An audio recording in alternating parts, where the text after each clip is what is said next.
EnVy sticking on the blue side, so 3 games of blue side, and we see them kind of keeping their bans from game 2, thinking that worked out. Goldcoin United also keeping their bans so far. I wonder how much of a run back we're actually going to see, because I think Goldcoin United was pretty happy with their draft. They probably look at that and say, if we don't let Lyra crush us in the early game, we can maybe win this. If Phoenix plays a little bit better in the late game, maybe we can win this. So I'm just curious on how much they're actually going to want to change up here in game 3. I feel like a lot of teams usually tell themselves, if Lyra's not able to crush us in the early game, we can probably win this against And a lot of people end up wrong. Lyra generally crushes people in the early game. Most of the time. It looks like the same exact bans from game number 2, I believe, going to be out here. The Elise, the Rumble, and the Ziggs. That leaves the Lulu open as the first pick, as EnVy banned away the Vladimir, the Camille, and the Zyra. So once again, Hako going to get his hands on what's probably his most successful support pickup. Yeah, we're going to see if Goldcoin United goes with the Ashe first pick again. And the Shen, it looked all right last game. Once again, I think the big problem was the jungle mismatch, like we talked about, and the fact that the bot lane had a pretty good performance. Looks like they don't want to give over that Graves once again, grabbing that one first. Yeah, so Santorin's going to be on a different look of jungler, something that he has performed extremely well on himself. You mentioned Lyra was a little bit more of the invading and up-in-your-face style of Graves, abusing that kind of dueling potential, whereas when Santorin usually has his pickup, it's about counter-jungling, being where your opponent is not, and continuing to press advantages through vision controls. Now they're actually going to be picking an extremely early tank as well. The Nautilus will be locked in when the Shen is still available. Yep, Goldcoin United ditching their red side plan that they seemingly had for the first 2 games. No Ashe first pick, no Shen, going for the Graves and the Nautilus. Still want to tank for solo, but it looks like they want to give him a better lane matchup, because he had been getting pushed in by Seraph pretty heavily there in game 2, and was a big place that EnVy was able to abuse. Lyra went up there a little bit later on and took the turret down, so getting him on a stronger top laner this time around. Yeah, and while the jungle pick has been taken from the side of Goldcoin United, EnVy will respawn with one of their own, so that won't get banned out in the second ban phase here. A Lee Sin pick for Lyra, and this has been, well, one of Lyra's go-to champions all split long. Yep, we talked about how Santorin plays the Lee Sin pick a little bit more control-oriented. Lyra is a bit more of the playmaker type, still a very focused on getting any advantage he can, so sometimes it's just a CS lead through invading and things like that in vision, but when he sees an opportunity to strike, he goes hard, so we'll have to keep our eye on him once again in the early game. Kind of always the guy to watch when you're watching EnVy. Yep. The matchup between these 2 junglers has really been the one we've focused on, although the bottom side of the map here, it looks like it's going to be a run back for the 3rd game in the row. The Varus being picked up here for Apollo, the Ashe being picked up here for MASH, and we get into the second wave of bans. Everybody's pretty much matched up across the board, except there's a top laner compared to a support here for the side of Goldcoin United versus EnVy. So we see top laners being focused down by Goldcoin United's first ban, with the Renekton off the table for Seraph. And you might see some supports coming in for EnVy. No surprise to see the Karma banned away. The more curious will be what they do with their second ones, because here GCU can ban away that Shen to make sure that they don't have to worry about being a global deficit. And on the side of EnVy, maybe they go for that Nami pick, trying to hold down the strong, supportive champions. Yeah, well, the Shen being banned away. And of course, there is still the Malzahar, which has been banned away multiple times, but Lulu was generally considered a good matchup or a counter pick into the Malzahar to begin with. So EnVy may not feel pressure to ban that one away. As you mentioned, the Nami for Mad Life in game number 1, extremely effective. We'll see if EnVy tries to take that one off the tables. Also have to kind of figure out what it is going to be for Seraph in this matchup here. The Camille's been banned away, the Renekton's been banned away. I mean, Rumble is still open. This could be one of those matchups where you pick the carry top laner into the tank. Yeah, and get to see the Thresh ban come in as well. A little bit of a respect to Mad Life. Don't want to let him get his hands on that one. I think the either the Nami or Malzahar makes some sense. Obviously, with the Ashe, when you hit 6, you can do the chain CC with the Malzahar. And with the Nami, you just have a little bit stronger laning. Here, not wanting to let the Orianna go over to Team EnVy, they're actually going to grab it blind earlier on. Yeah, and that's still with the Ahri available, which Ninja, like we said, struggled in the lane phase. However, once the lane phase was over, his Ahri was very crucial in some of these team fight situations, whereas it was kind of the opposite for Phoenix's Orianna. It wasn't as impactful in team fights as it was in the lane phase. Yeah, it's definitely a little reverse of what you would expect in the matchup. And even given the play styles of these 2 players, I'm surprised that Goldcoin United is not putting a higher emphasis on giving Phoenix a counter pick and letting him try to smash Ninja, because for the first 2 games, it definitely seems like he gets the better of him in the laning phase. And then if you give him an actual snowball champion who can win the matchup hard, as opposed to play the losing side and win it, maybe Phoenix can have a greater impact over the mid game and limit what Lyra is able to do. So Gonna see them go with the strategy a second time around, Orianna into Ahri, and see if it works for them. Team EnVy going with the Maokai pick, matching up with just some standard tanks in the top lane, and there's that Nami pick coming in for GCU. Yeah, so this is something that we recall. Tank versus tank matchup, Maokai versus Nautilus on the top side of the map. Madlife's Nami pickup was quite effective for this Ashe-Nami combination in game number 1. We'll see if it is as effective for Goldcoin United here, now moving into a tied series in game number 3. There's definitely a lot more team fight pressure from the side of GCU.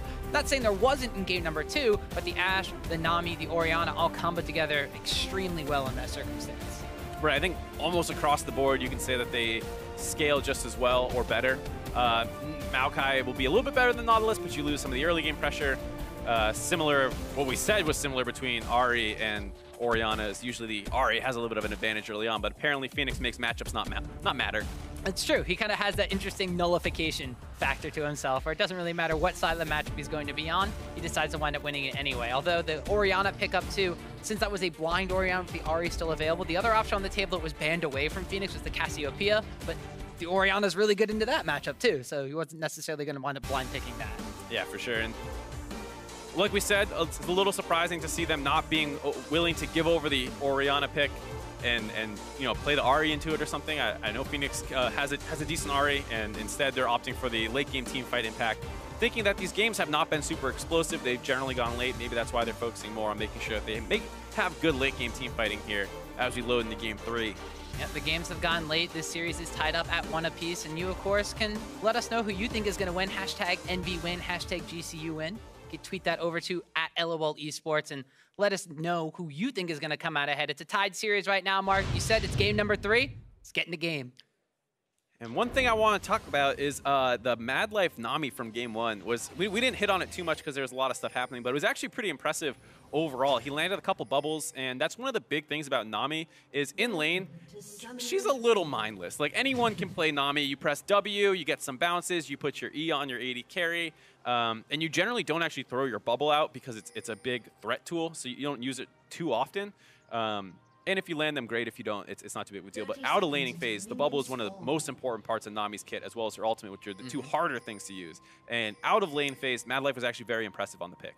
Yeah, being able to lock down key targets in fights and just being able to peel for key targets on his own team to keep them alive was a very big influential factor as to how GCU came out ahead in game number 1. But it was also Hakuo's Lulu in game number 2 that was a big driving force as to why EnVy were able to eventually break the base, take down multiple towers, and get up in the face of Goldcoin United to take that game's victory. You saw a lot of synergy between Lyra and Hakuo. Even in that first invade around the bot side jungle, Hakuo had made sure to leave lane, roam up to meet up with Lyra, and then when Madlife tried to wrap around on the Karma to cut off Lyra, Hakuo was already there and chunked him out as well. So Hakuo having a really good bounce back game too, after he was not forced onto that melee Braum pick, which feels just awful into the Nami. No, well, EnVy have not had a lot of success in game number 3 throughout the course of the NA LCS. Of course, though, this is a best-of-5 series, and we'll at least be going to 4 games. So look at to forge a new path and see what their record is in game number 4s after this one. Right. Maybe they're awful at game 3s, they lose this one, but then they're incredible in game 4 and 5. Who knows? Listen, they are the best team in North American LCS for the first 20 minutes, but they still wind up being 10th place somehow. So I'm not going to be surprised. You can't be shocked anymore. Exactly. This definitely has the makings of a full 5-game series, and I'm super excited for it. We'll have to see what Lyra chooses to do on the Lee Sin pick. Talk about how much of a playmaker this guy is on arguably the highest playmaking jungler right now. Yep. Meanwhile, we have Santorin picking up a Graves, one of his own kind of fan favorites.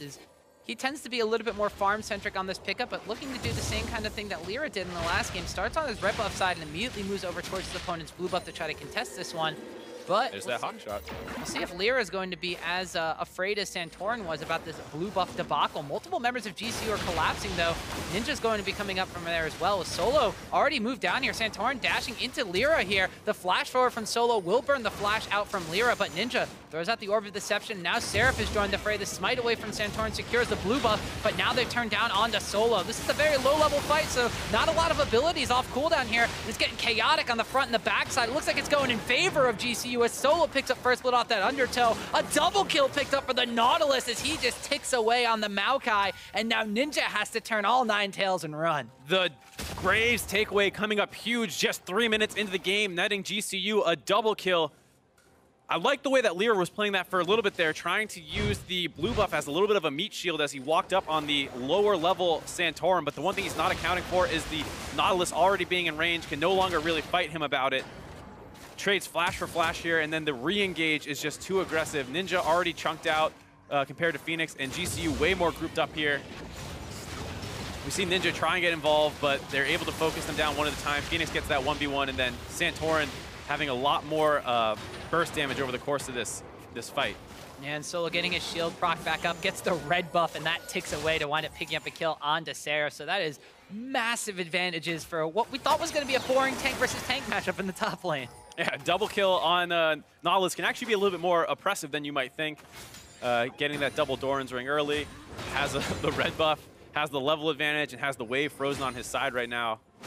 Not too much fun if you're Seraph here. Yeah, Solo looking to potentially be a solo carry in this matchup here is now Envy, normally used to getting some early game advantages, are going to be playing a little bit on the back, but already a 1,000 gold deficit about 4.5 minutes in this game. 90% of that is going to be on Solo. A little bit of that's going to be on Santorum. He's picked up 2 assists. Most importantly, Phoenix was just kind of playing zoning duties in that entire fight, so he and Ninja both wound up getting nothing out of that one. So this mid lane matchup not going to be as disadvantaged as that top lane matchup for Envy. Right, and we talk about how tank versus tank, it's usually not the end of the world if you end up, you know, falling behind in that one, but there's a degree to that, and right now Seraph is pushed up to the maximum of that degree because normally Nautilus wins this matchup anyways with these early kills, the extra pressure, with the potential of Graves making his way back up there. You might see Seraph suddenly become the main point of focus for GCU's early game plan. Yeah, meanwhile, Santorum and Lyra have made themselves back on the top side of this map. Santorum, level advantage over Lyra, has put a ward down on onto the Wolf camp. So Santorum taking a page out of Lyra's book, playing this Graves extremely aggressive, which is kind of a breath of fresh air because we normally don't see Santorum play this aggressively on the Graves pick. Yeah, he even in the Challenger Series, he had a lot of invades that he would do for stealing away camps from people, but a lot of it was like more pathing invades where he knows where the other person is and he knows where there's an opening to try and steal some camps. Here, he's just brute forcing into the Lyra, knowing that he has that advantage right now and forcing him to sacrifice those camps. So Gold Coin United coming out strong, coming out swinging. Game number 3 here. And I really want to see how now these advantages transfer over, because in game number 1, when Santorum was kind of on even footing with Lyra, he and Madlife, they wound up going to the bottom side of the map. They took down the first tower early on and then warded up and controlled vision across the map and controlled Envy's early game. Game number 2, when Lyra was up in the face of Santorum, Santorum wasn't able to establish the same control and unfortunately had very little effect on GCU's overall gameplay.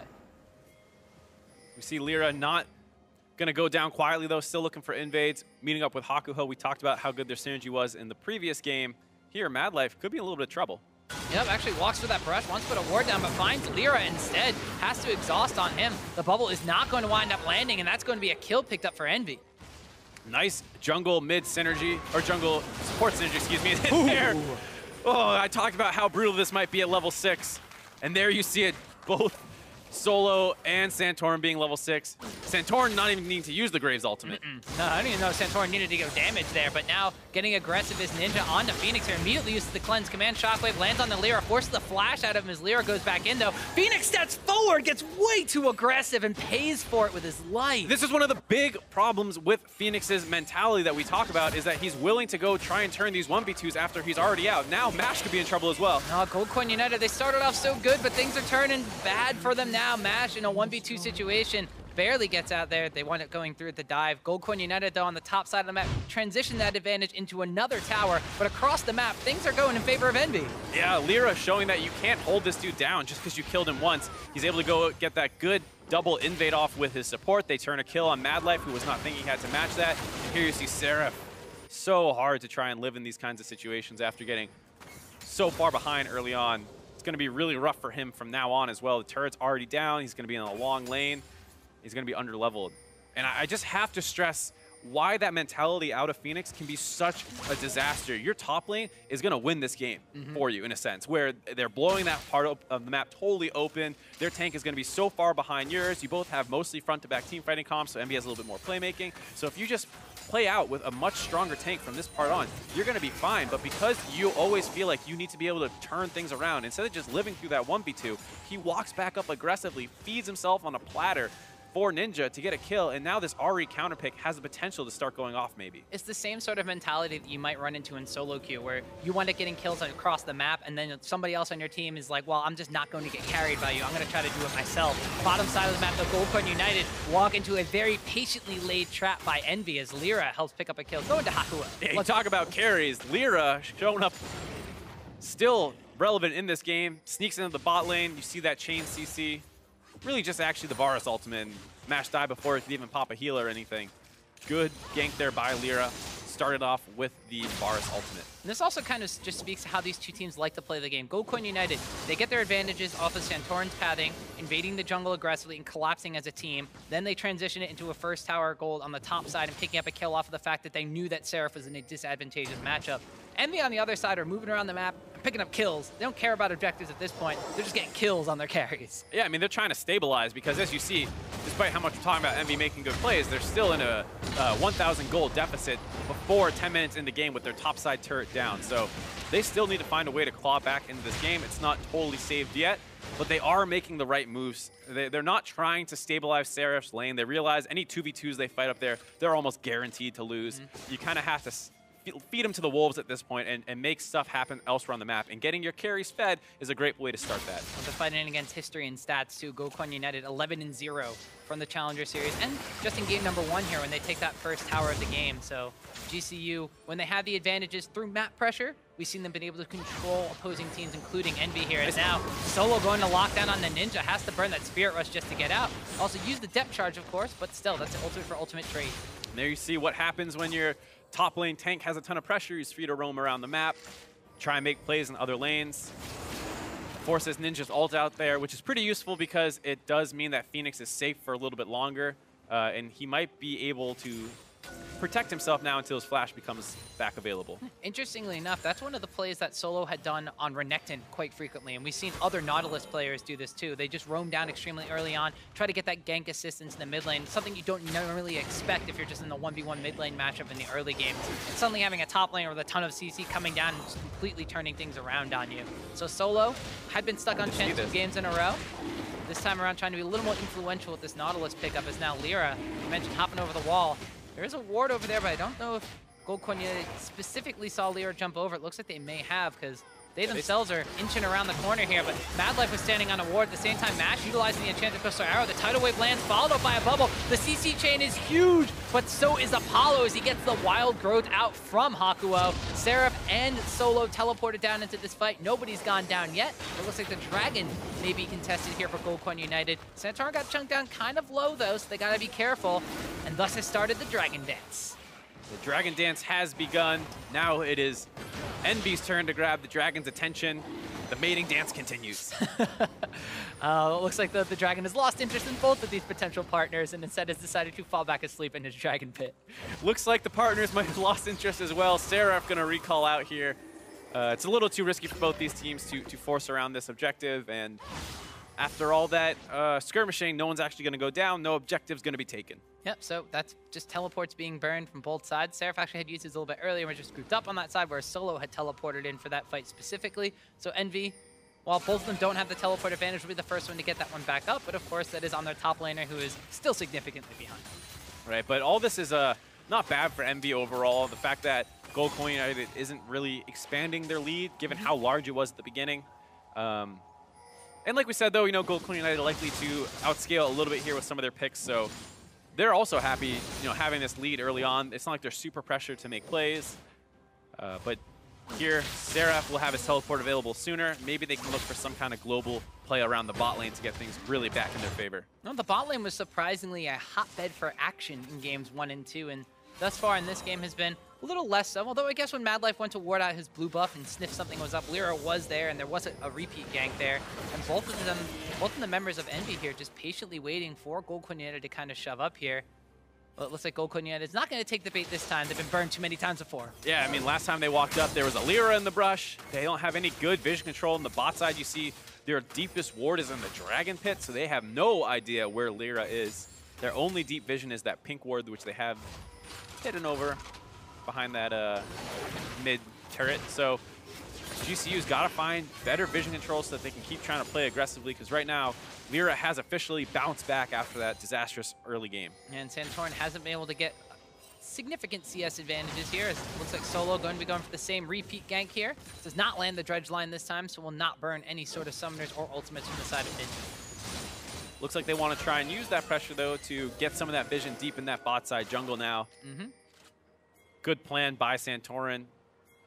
He might be getting collapsed on here. Ninja takes a large chunk of damage. The Thunderlord's proc there from Phoenix's Orianna, chucking them down to about half HP. Ninja's going to sustain himself on that refillable health potion, though, and deny Santorin just being able to go any more forward, as Lyra was wrapping around that side as well. Santorin does not want to contest, though, if there is mid lane pressure against his mid lane. You need to be a little careful here if you are a GCU. Envy knows that a lot of your people just went up to the top side. Lyra might swing down and around. We'll have to see what he chooses to do. Similarly, Seraph needs to be careful, because at any point, Santorin can show up there and try and burst him out again. It's really hard to itemize as the tank from behind against split damage dealers, because obviously Nautilus mostly magic damage, Braves all physical damage, and when you're playing from behind, it's just delays you from being able to pick up multiple defensive items that much more. Tough spot for Seraph to be in, but he's done okay with the rest of the pressure that his team is putting out. It stops them from being able to snowball that top side. The best part for Seraph is, spoiler alert, he's still a Maokai. He will eventually do things in the later stages of the game, but how much of a factor he can be for the rest of his team early on, and if Envy can kind of stem the tide of this early game is the big question. It looks like the response to that question, though, is going to be their bottom side of the map, playing quite well in this game. We already mentioned game number 1 that had a 0.8 combined KDA. Game number 2 was a 13.5 KDA off the back of Hakuo's Lulu, and the very interesting Ginsu's Rageblade build coming out from Apollo's Varus. Though while they haven't gotten the first tower of the game, they get the first tower of the bottom lane in this matchup. Right, they even up the turrets, close to evening up the gold now. Almost no difference between the two teams anymore.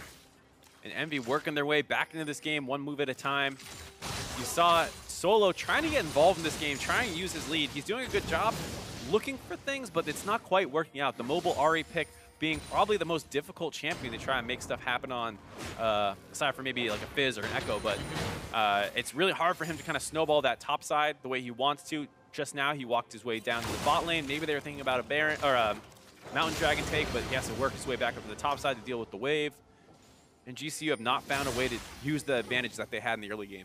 And they also haven't transitioned it into early game vision. And we saw that being a team effort from Envy to deny Santorin from being able to pressure that forward. A lot of it resides in the fact that Lyra, after the hiccup by his own blue buff, was able to get himself back into this game and become a driving force on this Lee Sin pickup. But between the positioning of Ninja, cutting down into his own jungle to assist Lyra so that Santorin just couldn't clear out those control wards and put vision down, has been key, because Gold Coin United is definitely a team where if they can't see where they're going, they just don't go.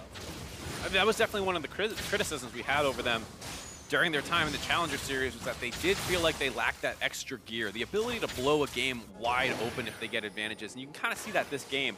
And if the enemy team does a good job, like you said, contesting the vision, GCU does not like to play without vision. They don't like to play risky. And sometimes you do kind of just need to push the go button and actually make a play happen. And since that one dive in the top lane, they have not made another play. No, and the gold count has been evened up because of that. So the tower going down on the bottom side, farm advantages on the bottom lane matchup as well as the jungle matchup.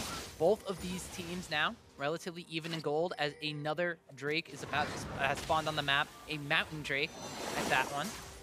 Both of them actually went for this earlier on, decided to back away. Haven't really seen them contest it quite since then, although it may be a focal point now that there is pressure on the bottom side for Envy, and the top side will be, for most of the time, where Solo's going to be spending the remaining amount of his lane phase. We see, once again, the mid lane, not as volatile as we thought it would be, given what we saw in the first time around. Ninja, no solo kills. Yeah, giving a little more respect to Phoenix. Phoenix not giving respect to Envy. Well, that's to be expected. We saw that in games 1 and 2, so. Looks like Envy will be starting up on this Mountain Drake, though. The rest of Gold Coin United were just kind of caught backing at that point in time. Santorin might be going for a collateral damage steal, but instead decides that he cannot go in there without the hawk shot there in time. And that's going to be first Dragon of the game, going over to the side of Team Envy. Really good timing there by Envy. Going and starting that Dragon off while all of GCU is basically in the base. They see the Nami holding the mid lane. There's probably only one reason the Nami's doing that. People are not there. Envy able to grab that Dragon, getting themselves another small advantage here. And if you're GCU, you're getting a little bit worried. because you're really struggling to find any kind of plays. Specifically on the bottom side of the map, now you're getting pushed into your blue side jungle. That means that Phoenix is going to have the potential to be wrapped around on. You don't have that same amount of vision control. And Gold Coin United usually, well, I mean, besides Phoenix, usually plays a little bit more reserved in those situations. We see Hakuo now grouping up with Lyra. We talked about the synergy between Santorin and Madlife. The synergy between Hakuo and Lyra ever since Game 2, this Lulu pick has come in, has been spot on. Yeah, they've definitely been dominating the bot side of the map. You see about a 30 CS lead on the side of Apollo, and that was not with any kind of crazy early game, oh my god, double kill against my opponent out of nowhere with red buff now. So kind of just generated off the back of Hakuo and Lyra working well together. They get that pick in the jungle, like you said. They get the pick in the bot lane. And then they had the pressure to take the turret as well when they knew that Santorin was on the top side of the map. So playing very intelligently around what GCU is trying to do, as well as the fact, I do like the fact that Ninja started playing a little bit more reserved when he started realizing the potential of the Nautilus roams coming in. He doesn't need to look for a ton of solo kills right now because at any point, Nautilus can show up and try and turn it. Now, speaking of, we saw Solo hovering around that mid lane area, but Ninja just patiently waiting for the wave to crash into his tower. You mentioned not being over-aggressive, not needing to go for any sorts of solo kills. We're about 19.5 minutes into the game, so Baron's going to be coming up in the map in about 30 seconds or so. At this point in time, in game number 2, EnVy had accrued a massive advantage. In game number 1, it was relatively close at this point. Gold Coin United wound up taking that game number 1, but things are definitely looking like their tempo's going in EnVy's favor. They get a flash kick down onto MASH over here. The tidal wave, though, is going to disrupt that a bit. EnVy has a little bit of a split focus this one. Lyra and Seraph are on the top side of the fight. Hakuo and Apollo are on the bottom side of the fight. Now the mid laners are collapsing from the top side as well, but Lyra caught between a rock and a hard place. Bubbled up, stunned up, knocked up, goes down. Seraph and him split up during the retreat. Seraph walking up the river. Lyra trying to break into his own jungle. That opens him up to get jumped on by GCU. A little bit of a hectic fight that started off with both Apollo and Lyra going down. And with that, GCU might be able to grab their second turret of the game, grabbing this bot outer. Well, Gold Coin United, they don't need a lot of that minion wave to in put there. things down. Yeah, they're waiting for the minion wave to get up there. They don't need a lot of advantages to get plays going for them, as they wind up picking up one kill and will transition into pressure in the mid lane and a tower down on the bottom side of the map. GCU quickly grabbing a bigger lead. We'll take another look at that. You see MASH kind of get jumped on. He turns it back around onto Apollo. And then Lyra, a good flash in front by Madlife there, blocking the resonating strike from coming in onto MASH, protecting his AD carry, giving him time to finish off the Varus. And then Lyra, here you see, tries to break down to the bot side, gets jumped on by Solo. Easy follow-up by the rest of the team there. They were still not in a great position because even if they ran up the river, they risked getting cut off by Phoenix. Ninja did have a little bit of an inside track, so maybe he could have escorted them out. But either way, Madlife being kind of the star of that skirmish there, being able to keep his AD carry alive by flashing in front of that Lee Sin Q. We talked about his Nami being quite effective, but Madlife himself, yeah, a really great player. It's still a Madlife, which is extremely difficult to believe that he's playing for the challenger side of this North American LCS promotion tournament. Right, I mean, especially when he first came over, he didn't look like the Madlife of old, so to speak. He was definitely struggling, and in an interview, he was saying that he's just another player. In his mind, he's not this Korean superstar god. He's playing in the NA Challenger Series, so he doesn't have like a big ego coming in, is what he was saying. So he's definitely acclimated to his time here, and now playing pretty well. I would definitely say he's got the flashes of brilliance like he used to have. It's very true. Madlife definitely showing why he was invited over to play on this team, and definitely showing why he's eaten his fair share of the bans in this series as well. As this Nami pickup for him has been quite influential. Now it's EnVy. We just heard from Apollo coming into this game about playing from behind. Looked really good in game number 2, but now it's going to be, are those nerves, are those feelings of, can we actually do this? Are we going to be able to come back from this one against a team of superstars on the side of Gold Coin United? I mean, Phoenix, extremely strong player, extremely big name. Madlife himself, looks like now that Gold Coin United is going to get locked up. MASH is already down, Madlife is already down. Santorin falls as well. EnVy just take a fight from seemingly nowhere. Yeah, EnVy had such great vision control around that bot side of the map. It was extremely risky for GCU to actually try and path down there from the mid lane. They thought that they would roam down there as a group and try and secure some vision of their own, but Ninja was already there. Now Ninja gets jumped on the loop by Solo.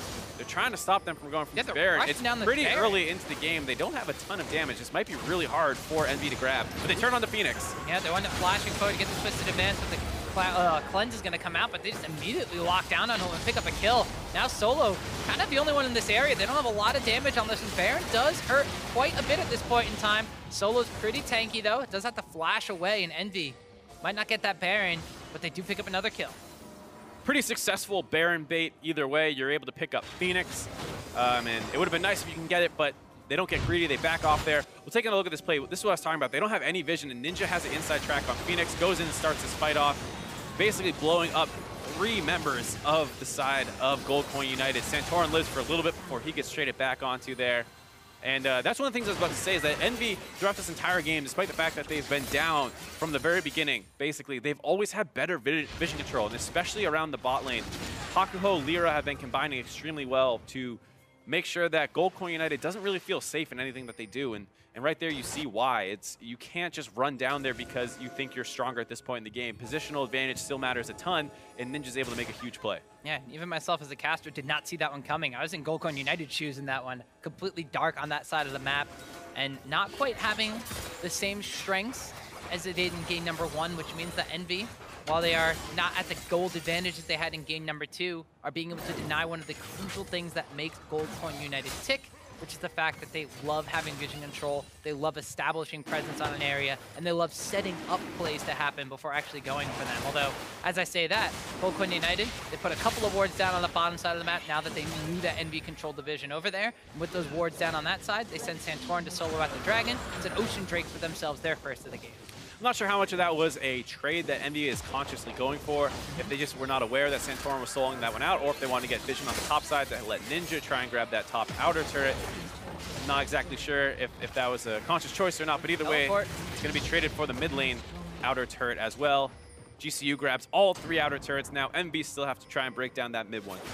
Yep, so they trade tower for tower and Drake, going slightly in favor of Gold Coin United, although both teleports are used. Ninja being the other teleport that actually wound up getting channeled here for the side of Envy. So Solo loses his. Seraph still has his available. So in the tank versus tank split push match, Envy still have teleport advantage. Chanto Crystal Arrow goes wide into the left, does not lock down on Nash. Gold Coin United will back away. Good attempt, though, given the fact that Ninja was still up in that top lane split pushing. They're trying to force him out of there indirectly by making things happen elsewhere on the map. They don't have great vision up there, and they're scared of kind of walking into him again. We saw how bad that can go if you're not careful. But now they force him out. They're going to try and get some vision control back in that top side. And GCU needs to find a way to start contesting this vision better, because they have been blind relative to Envy over the course of this game, and it's stopped them from being able to snowball at all. Yep, and a lot of that may come from the back of this Ashe pickup for Mash. It's the 3rd game in a row he's wound up picking it up. He has the Hawk Shot available. If he's going to group up with Santorin and Madlife and do, well, that's what they're doing right now. This may be the way that Gold Coin United starts taking back some of the control of the vision. They go in, they pick up the Scuttle Crab around the Baron buff area, so there's that for themselves. Gold Coin United, hey, they're listening. They want to put down vision control. They want to start contesting for it. Now they're actually going for a little bit of an aggressive invade onto this blue buff. They see Seraph down on the bottom side, duo lane, actually 3 members strong from Envy in the mid lane. They know that this top side of the map is theirs to control. Yeah, but they got to be careful, because Solo burned his teleport to secure that mid outer turret. That's why you see him hovering around the top side.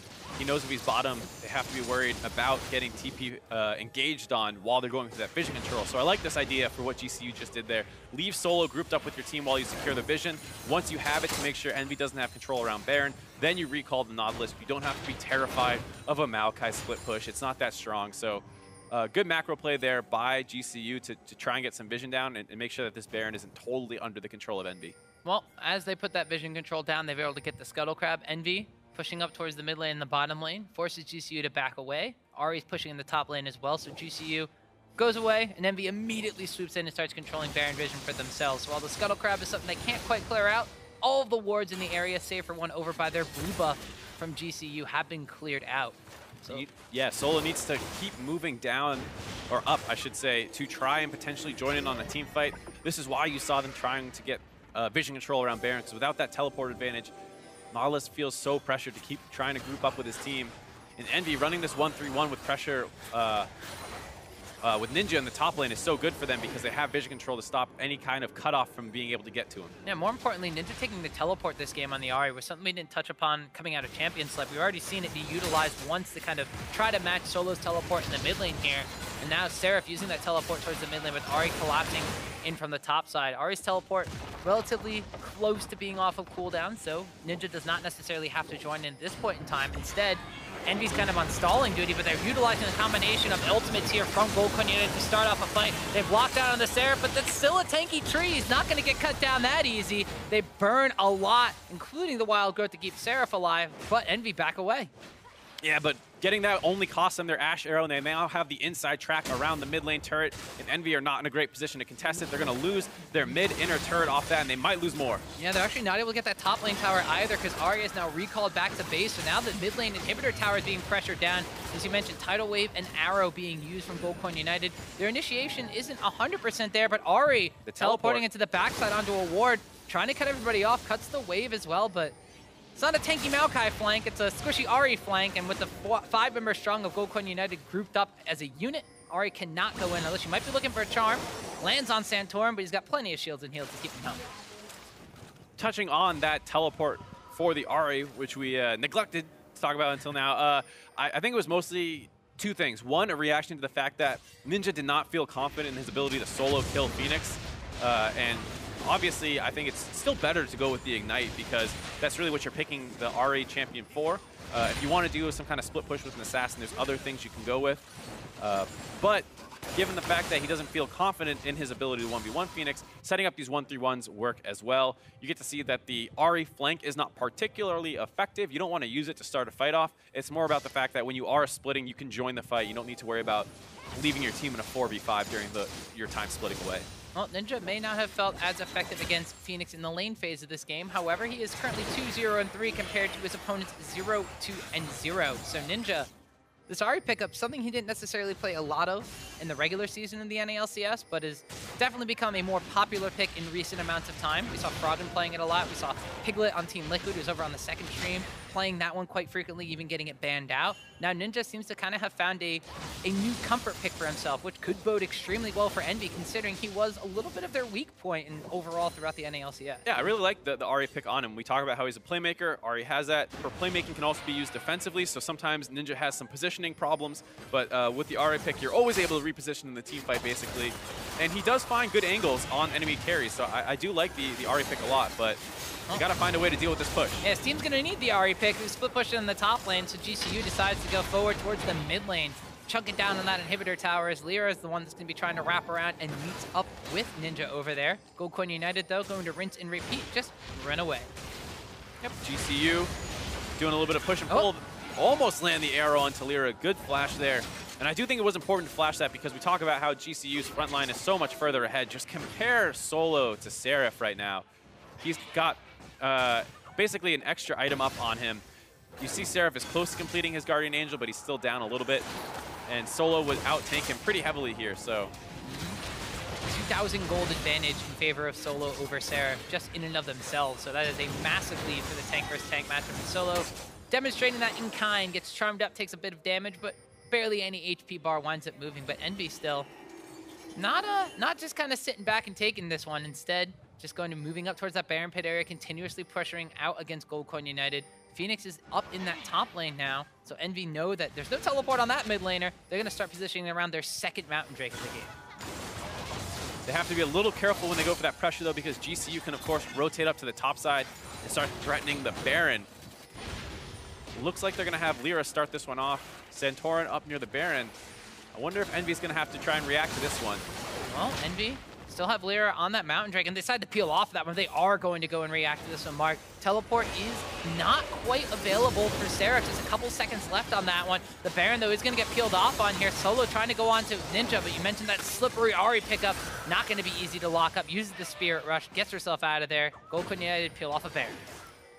But the most important thing was EnVy was able to stop the Baron. Now they have control of the mid wave. They might be able to transition this down into a Dragon. Looks like they're going to choose to back off instead. Ahri without her ultimate, a lot less effective. They also lost the Varus ultimate. And right now, GCU has everything available aside for their depth charge on the Nautilus. So they have a lot of tools to bait around here once again, which is what they're going for. There they go. Tidal Wave and Enchanted Crystal Arrow are available. Goldcoin United, though, does not have a lot of their damage here as Mash is starting to just chunk away that mid lane. The teleport's being channeled in though from Seraph. He's going to want to go in the middle of the team. Ninja gets blocked up by the command shockwave. Phoenix uses that on just one. The tidal wave comes out as Mad Life drops down kind of low.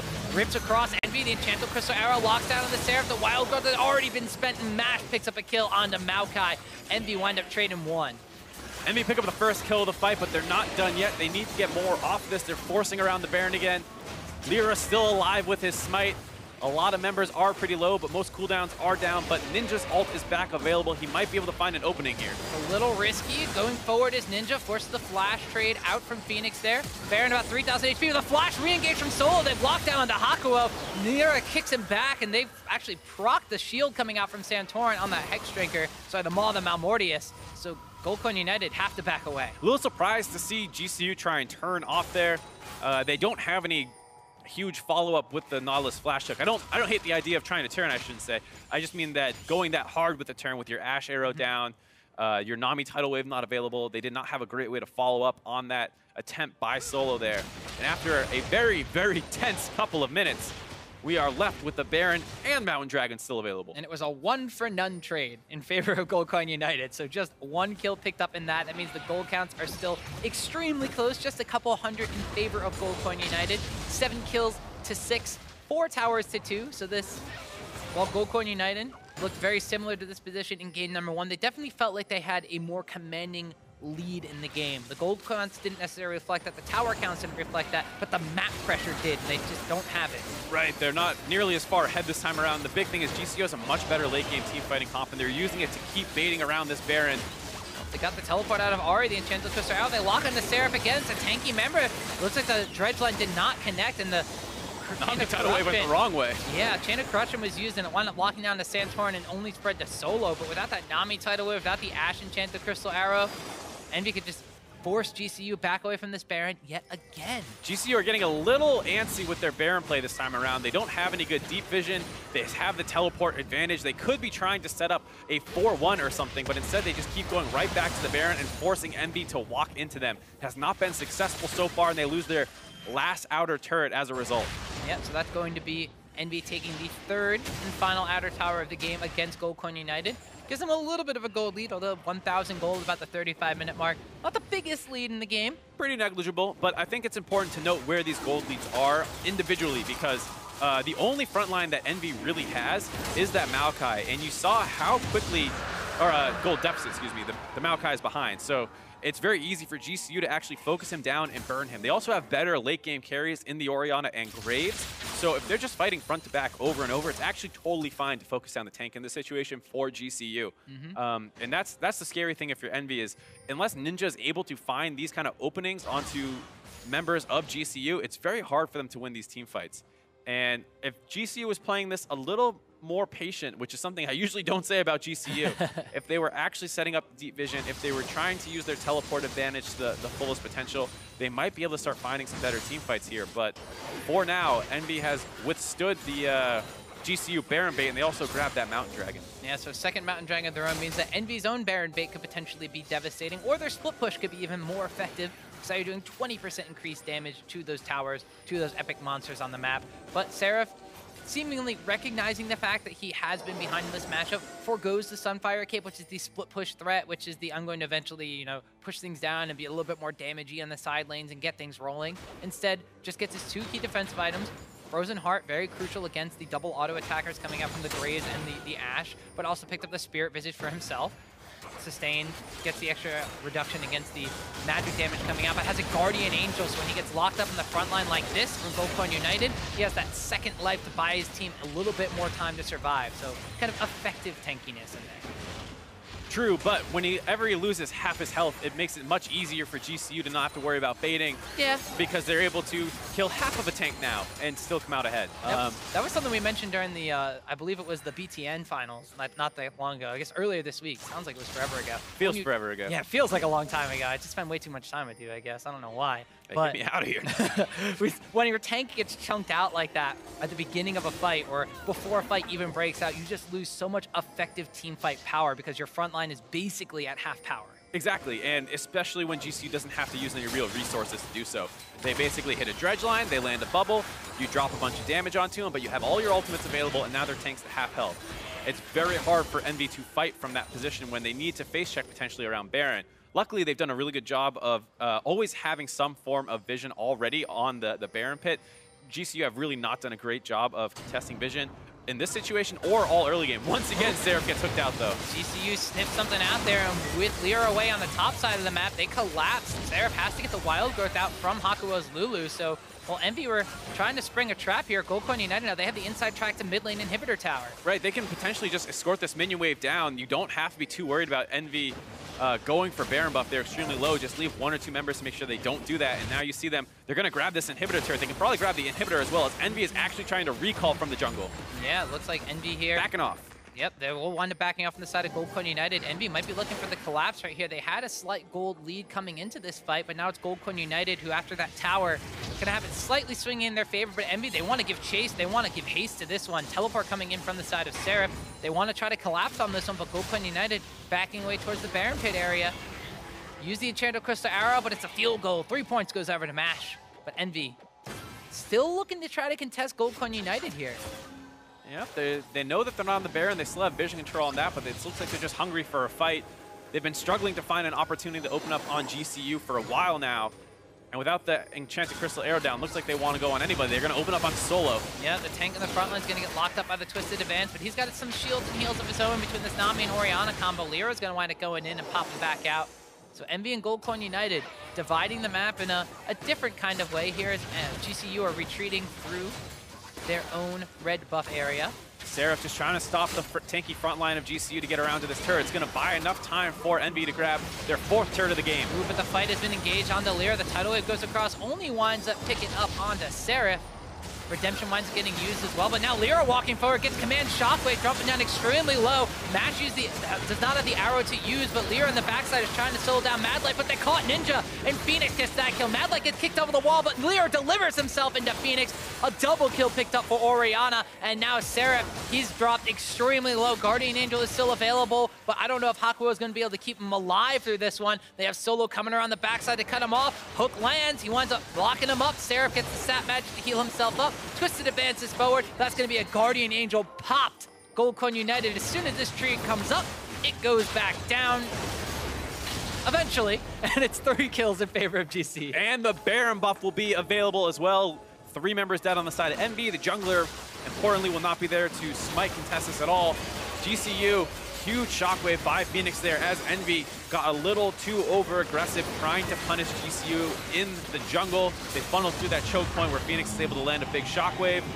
And then also important, Solo was able to get a lot of CC down onto Ninja, who got caught out as well. So here you see not a great engage at the start by GCU, but Phoenix over the wall here hiding, gets a big shockwave down, well, forces the flash out of Apollo, chunks Lyra really low, and then they focus down Seraph. Here's that CC onto Ninja, gets knocked up by the depth charge, chain CC'd, taken out quickly, and then now it's just too hard to win from that position. Yeah, and Goldcoin United showcasing in this fight that when it gets later on in the team fight stages of this game, that they are the team that comes out ahead. They wound up winning the Challenger Series finals against United 3-1 off the back of some very coordinated team engagements and fights. They had the original inside track that got that inhibitor tower. EnVy then tried to get their own inside track towards the mid lane, but Goldcoin United said, no, we just done this. We know how this works, and they get the proper engage down. Yeah, EnVy just getting a little too greedy there. They already took the turret. They saw the Nami tidal wave go down, and they wanted to try and punish GCU a little bit more, and they overextend a little bit into the jungle and go down. And I gotta say, Phoenix, even though the shockwave didn't connect onto Apollo, it put him in a bad position where he's not actually over the wall quite yet, and his flash and heal's already down. And I like his build better this game as well, skipping out on that Rylai's, which he grabbed in the previous game, which I didn't think was too effective, going with the death cap here. Focusing a lot more on the big combos as opposed to the burns and the slope. And a lot of magic penetration too, as he's picked up the Void Staff in addition to that Leandri's Torment, so he's going to be hitting like a truck with that death cap picked up as well. Elder Dragon seems to be the focus for Goldcoin United, so while they have the Baron buff, they're not using it to escort minion waves, instead using it to buy some time against this Dragon. The Enchanted Crystal Arrow winds up going a little bit wide, as do wind up dodging out from the Dredge line follow-up here. Solo's in the front line, does not look like he's taking any damage whatsoever as this Elder Dragon's still wailing away. Lyra wants to come in for the steal, but it's going to be Santorin whose smite is superior. The Dredge line winds up landing onto Apollo. The Wild Growth is out, but he's going to want to get taken down in that fight. But they are able to wind up killing it onto Mash. Ninja's in the back line, though. The Redemption has gone out, but that's going to wind up picking up another kill for Santorin, a double kill for the jungler. He wins the smite, he wins the fight. And you get to see why Graves is such a powerful pick in the late game, able to function like a third carry for the side at GCU after Ninja made a pretty great play to finish off both Phoenix and Mash, taking out the backline carries at GCU, but they have an extra one available in Santorin, and he's able to trade back onto Ninja, resulting in a 3-for-2 overall. And what was a pretty risky Elder Dragon Force, all things considered, Lyra had a pretty good look at stealing that one, and I don't think GCU would have won that fight if they were going up against a double Elder Dragon burning Envy team. No, Goldcorn United, though, come out ahead with the superior smite powers of Santorin. They get themselves an inhibitor and a tower off the back, but like you said, was a very risky force on this Elder Dragon. And they whiff their Ash Arrow once again here. After that engage fails, they just say, all right, let's hard focus onto this Elder Dragon. You see Santorin and Mash hitting this one. Lyra in vision right there, almost gets the Q smite combo.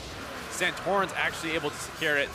And then after this fight, it looks like it's going to be all GCU, but Ninja gets a good turn here, getting right onto the backline of Phoenix and Apollo, or excuse me, Mash Me. And the big thing there was also Lyra was able to follow up a little bit as well. He rode the Q in off the QRQ combo, and they bursted the backline of GCU, but Santorin able to play a little bit of cleanup there. It's Goldcorn United now. Aspect of the Dragon ignited on 3 members. Baron buff, still I believe just on solo, if not a couple extra members. No, Baron buff actually looks like it has fallen off at this point in time. So while they don't have the minion pushing power buff, they still wind up having this Aspect of the Dragon for a couple more seconds. So Envy are going to have to be very, very afraid of taking a straight-up fight. Gold in favor for Goldcorn United by about 4,000 gold, which, although we're at the 45-minute mark, isn't the largest gold differential in the world. Most of it going to be on the fact that Solo still has basically 5.5 items compared to the 4.5 items or so completed by the side of Seraph. So that front line for Goldcorn United can be a little bit stronger. Now 5-1 and 7 strong for Santorin. Picked up a Guardian Angel of his own on top of what looks to be a very offensive build from the Grays. Maul the Malmortius, Black Cleaver, Warrior Enchantment, gone for that Phantom Dancer as well. A very strong Graves. I guess I was a little surprised that they were forcing around that Elder Dragon. They were only about 2,000 gold ahead. Baron does not really give you any advantage in that situation. I would have thought they would have used it for more pushing, but hey, they got it. They got the inhibitor, and now they're forcing down around the bot lane. Yep, the Aspect of the Dragon buff has fallen off, though, so this is just straight up Goldcorn versus Envy.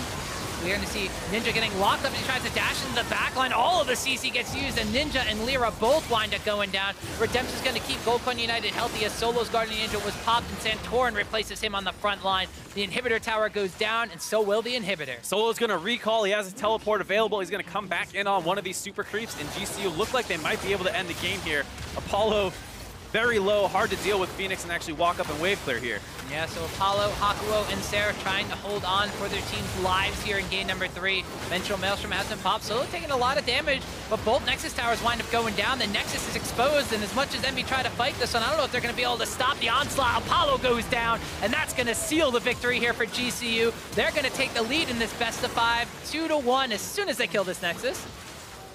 2 games to 1. And we talk about Envy in game 3s, keeping that alive, struggling there. After a disastrous early game, they did a decent job stabilizing, but they could never really turn the game back in their favor. GCU, despite some difficulties securing vision, are still able to find the fights. Their tank was much further ahead. They had the better late game carries, and they're able to win a couple team fights to close the game out. It's not very often that you see, specifically in competitive play, the fact that a tank top laner and a damage-dealing jungler like the Santorin and Solo combination were really able to run away with the game after those early game advantages. It took a very long time for Goldcorn United to kind of catch back up to the advantages that they have and utilize them properly with their composition. But 4-0 and 10 for Solo, 6-1 and 10 for Santorin. really strong performances out of both of them. Yeah, and I like their idea initially of going top and trying to snowball that lead. The problem was the other parts of the map were not going in their favor. Phoenix getting a little too aggressive, and Lyra showing that even when things don't go his way early on, he still can play the game out from behind. Yeah, and Envy, I mean, we saw that they were able to kind of come back into this one, but they were struggling still to push those advantages they gained normally around the 20-minute mark into later game advantages. A lot of it was just the fact that their front line wasn't as tanky, and they weren't able to necessarily play the positioning game against Gold Coin United because of it. Right. I mean, you saw how easy it was for them to kind of chain CC up Seraph there and not have to worry about getting traded back on at all. A dredge line into a Nami bubble, and you just hit the tank until he gets low enough that it's hard for Envy to actually contest these team situations. Yep, and Gold Coin United definitely had a little bit better teamwork in that one too. The Phoenix's Shockwaves were more on point in this game, and things looked more cohesive as a unit when they got into that team fight phase. Yeah, and I think you have to give a lot of credit to the entire team because they seemingly knew how to play their team fights out pretty well. The big problem was more the vision control, but that's something that hopefully they'll get some advice from Loco Doco on between games. Yeah, well, Gold Coin United jump out to a 2-1 series lead. Now for an in-depth look at that game, let's send it over to Dash and Freak. Thank you very much, gentlemen. Gold Coin United out in front, 2-1 here, so match point for them going into Game 4. But let's break down here Game 3 because at the conclusion of Game 2, we talked a lot about team composition, champion select, and the differing approaches between these two teams. I, in particular, was not happy with the way that Team Envy had been drafting. Well, guess what, Freak? They took my advice, or maybe they didn't take my advice, but they built the kind of comp that I wanted to see them build. We got a nice little frontliner here between the two of them. We've got some really surefire engage. All right, Dash is happy. Yes. But give me your thoughts here quickly on champion select, and then we'll move into the game itself. Yeah, so what I really like, I want to point out these 3 bans here. So, okay, the Ziggs ban, right, you're banning AP, bot laner, AP top laner, AP jungler. What's very interesting, though, is this Rumble ban and this Camille ban, because in Game 1, Envy doesn't ban Camille, and they don't ban Rumble because Camille beats up Rumble. And if Envy goes for magic damage top laner, they're like, that's cute, we'll play Camille, we'll camp it. They showed that it worked for them in the finals of Challenger. So as soon as they see the Camille ban, the Rumble counterpick, they're like, just kidding, you can't have it. And so these bans remain the same, and specifically the Rumble is a reactionary ban to Camille, because if you can't play magic damage bot lane, magic damage top lane, you can't get that Jason Talon that he so wants to play in the mid lane. What's funny, though, is they let him play Ahri, which is basically Jason Talon in magic damage form, so it's not really changing that much because they're blinding the Orianna down here and saying, yes, please, go for the default counter pick, which is a champion you're comfortable playing. So I don't love this so much. Of course, I would have just liked to see these 2 picks reversed. Yeah, honestly, Save your mid laner for the counter. You already see you're against Lulu Varus, right? The Nami's coming in no matter what. Why not go for counter pick? Phoenix is clearly your marquee player, at least in my opinion. Yes. I think you give him counter pick. Of course, that said, this game worked out, so I can't hate, too badly. Exactly. I mean, I'm 100% with you on the bans. Love the ban strategy here. I think it's very intelligent in terms of... And they force Seraph off champs that he's shown he's good at. Well, that's the thing, right? We've already seen that their plan is to abuse the top lane as much as they can. And then, yes, with these bans, they are also pigeonholing kind of the flexibility in draft from Envy. But let's return to my point about how I like this draft. You like the Maokai. Because you mentioned, well, Gold Coin United still came out with the win. So how can I like this draft if it loses? Well, I like the draft, but Freak, why doesn't this work? Well, let's show you why it works. Actually, we've got some clips of why it isn't working for Team Envy, and it's they're not very good at team fighting. Seraph is on the Maokai. He turns off the ult and then engages. I love the ult as Maokai engage. They run through a shockwave. Yeah, let's go for the 5-on-5s because Tidal Wave was down, and then Seraph's hitting nobody. Apollo to burn all his summoners. Yeah, he just forced a flash heal out of that Orianna ult, which makes him very easy to jump on top of here. And so this is exactly to your point where, hey, team fighting comps are fantastic for teams that team fight well. Yeah. If you don't team fight well, then the kit is not very usable. In that situation, you would like more individually powerful champions and to spread the map out, right? Look for small skirmishes or 1v1s. Maybe that's what'll suit Envy more. Right, and that's the problem, right? Is like you can do results-based analysis all you want. It says, well, they picked a comp that can't team fight. Why don't you pick team fight comps? You pick a comp that can team fight. Why don't you just pick comps that win lane and try to win the game that way? Like, it's obviously, I'm sure they've tried both looks of it, and there's a reason that Envy's been mostly picking lane phase teams. Again, I don't know what's actually correct for them. I haven't seen all their scrims. I don't know what's been the 80% win rate versus the 70% win rate, or loss rate, I guess, in this case. But either way, right, the team fight comp isn't working in the coordination. When Seraph said, oh, I'm going to lose game, I'm going to lose lane of this champion, he tried really hard to make sure he lost lane of this champion. He started the game like 0-3-1, right? So, issues here. Gold Coin United, props to them. Phoenix stepped up, did a lot better than the Orianna. Oh, absolutely. And that's the thing, returning to your point here about Envy, where it's like, I know we're throwing this criticism at them, and I don't expect them to be able to make the changes between Game 1 and Game 2 to magically be able to play every type of team composition. Where my frustration lies is that this team has had essentially 10 weeks. of just the actual season play to figure out a lot of these things, and yet the growth hasn't necessarily been there for them as a team, right? As a whole. Again, we're looking at Lyra and saying this dude's one of the best junglers in all of North America, and yet he's on the 10th place team. Okay, individual skill is there. How do you play as a team? They still have not found an identity, and guess what? They're on their back foot now going into game 4, match point in the promotion tournament, and they've got to win 2 in a row here and then go on to win another best-of-5 series, right? They still got a long way ahead of them to get out of this tournament. Yep, long way ahead for Team Envy, but do want to give props to Gold Coin United. Mad Life came in, I think, week 2 or week 3. I think it was week 2 of the Challenger Series, right? They very quickly ramped back up, won the Challenger Series. Like, the regular season wasn't too great. They tied for 2nd and 3rd, and then managed to win Challenger. They lost 1 game in 2 BO5s going through the Challenger playoffs. So this team has stepped up. Again, Phoenix and Mad Life look great. The rest of the team playing well around it. Props to them for accelerating their gameplay, closing games out faster throughout the series, and they look pretty sharp. Exactly. 2-1 in the lead here for Gold Coin United. We have to take a quick break, but when we return, we'll see if Gold Coin United can close out this series or if Envy can strike back. Don't touch that browser.